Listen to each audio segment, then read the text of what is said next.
Oke, selamat sore. Kali ini kita akan mengangkat topik ya mengenai risiko KPR di masa pandemi. Nah, kita lihat nih.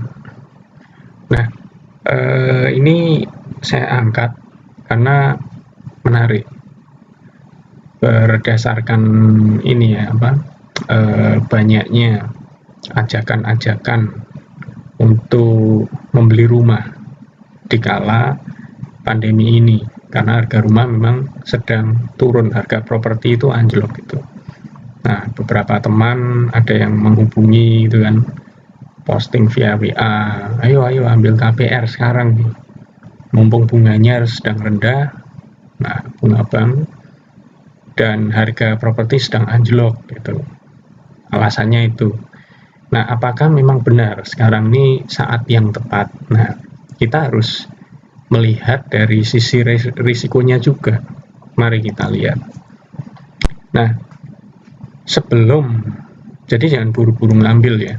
Sebelum memutuskan untuk membeli rumah dan mengambil KPR gitu ya. Ini cek dulu di internet dan bandingkan di antara beberapa bank.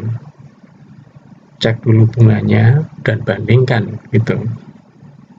Yang bandingkan juga fitur-fitur dari KPR masing-masing bank, mana biasanya ada plus minusnya masing-masing. Nah, ditimbang-timbang gitu. Nah, ada risiko yang terkadang terabaikan gitu. Yang pertama, kalau kita ngambilnya, bila ekonomi pulih, nah, ekonomi pulih cepat, tiba-tiba dalam waktu dekat ini obat COVID ditemukan. Nah, itu ekonomi berpotensi untuk pulih dalam waktu singkat. Nah, ini memiliki resiko bagi kita sebagai nasabah ya, pengambil KPR. Risikonya apa? Ya, bunga akan kembali naik gitu. Nah, tapi ini biasanya ada fasilitas yang contohnya seperti fix and cap gitu ya. Bunganya dikunci 2 atau 3 tahun dulu gitu. Nah, itu lumayan membantu sih. Kalau bunga naik, kita masih bunga yang lama gitu. Nah, tapi itu pun hanya dalam jangka waktu yang relatif pendek ya, misalnya 2 tahun fix ya, 2 tahun itu kita menikmati bunga yang rendah gitu, yang relatif rendah ya. Nah, tapi begitu lepas dari 2 tahun ya sudah ngikutin bunga yang terkini gitu, yang sudah naik. Nah, ini risikonya yang pertama. Kemudian risiko kedua, nah, kalau tadi bila ekonomi itu pulih kemudian meningkat ya. Nah, sekarang bila pandemi berkepanjangan, ekonomi drop lagi, ini sudah tertekan, makin tertekan lagi. Nah, ini risikonya lebih ke kita gitu. Bagaimana dengan penghasilan kita? Apakah kita masih bekerja? Nah, jangan-jangan malah kena layoff itu misalnya, karena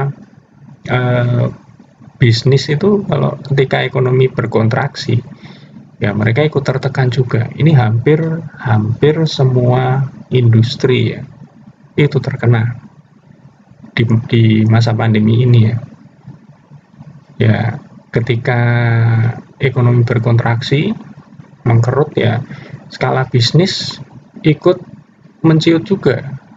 Nah, tekanan kan, sales menurun, penjualan menurun, profit menurun juga.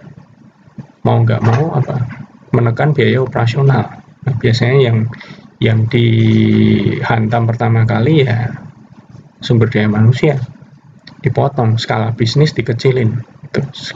Bicara skala bisnis, otomatis skala struktur organisasi. Nah, kita misalnya kena karena berkepanjangan nih obatnya belum ketemu juga, atau sudah ketemu tapi approvalnya masih lama, masih diuji ini itu, dipastiin lagi 2025 misalnya. Wah, ya sudah gitu. Nah, kita ngambilnya sekarang, ternyata tahun depan